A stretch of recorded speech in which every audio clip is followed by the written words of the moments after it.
আমাকে আমার কাজ করতে দেন। এরপরে আপনারা দেখেছেন সবাইকে ঝাড়ি মেরে ফেলে দিয়ে গিয়ে সে পুলিশের পেটের মধ্যে ঘুষি বসাচ্ছে। তুই আমার ভাইকে হত্যা করেছিস। আজকে সেই হত্যাকারী পুলিশদেরও বিচার গুলিয়ে দেওয়ার জন্য একদল উঠে পড়ে লেগেছে। আমরা পুলিশের সকল সদস্যকে বলছি না যে তারা অপরাধী, কিন্তু যারা অপরাধ করেছে, যারা অবলীলায় মানুষ খুন করেছে, তাদেরকে বিচার আপনারা চান না?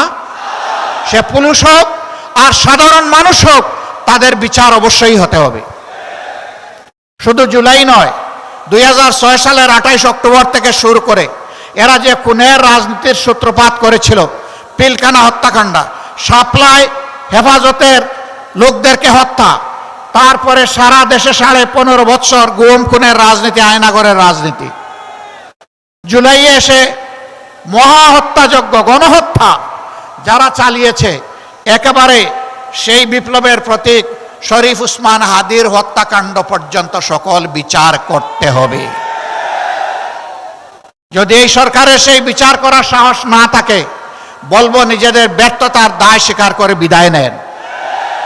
পরবর্তী সরকার এসে সেই বিচার করবে ইনশাআল্লাহ। আপনারা তৈরি আছেন? ওই শুধু এই মাঠে তৈরি থাকবেন না 24 ঘন্টা, 2 দিন 1 দিন নাকি সারা জীবন? ইনশাআল্লাহ লড়ে যাব, আমরা ক্ষান্ত হব না, আমরা জিতবো ইনশাআল্লাহ, আমরা মাথা নত করব না। আমরা বীরের জাতি হিসাবে মাথা উঁচু করে বিশ্ব দরবারে দাঁড়াবো, কোনো মিনি আধিপত্যবাদের কাছে আমরা নতি স্বীকার করব না।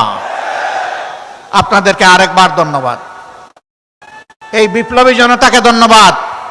হে আবু সাঈদ এবং আবু সাঈদের বন্ধুরা, তোমাদের আত্মার কাছে আমরা অঙ্গীকার করছি আরেকবার, আমরা বৈষম্যহীন বাংলাদেশ গড়ব ইনশাআল্লাহ। গণভোটের গণরায় বাস্তবায়নের মাধ্যমে ফ্যাসিবাদের কবর দেওয়া হবে ইনশাআল্লাহ। সেই শপথ নিয়ে আজকে এইখান থেকে বিদায় নিলাম। আল্লাহ রাব্বুল আলামিন এই শপথ বাস্তবায়নের তৌফিক আমাদেরকে দান করুন। যুবকরা জেগে উঠো,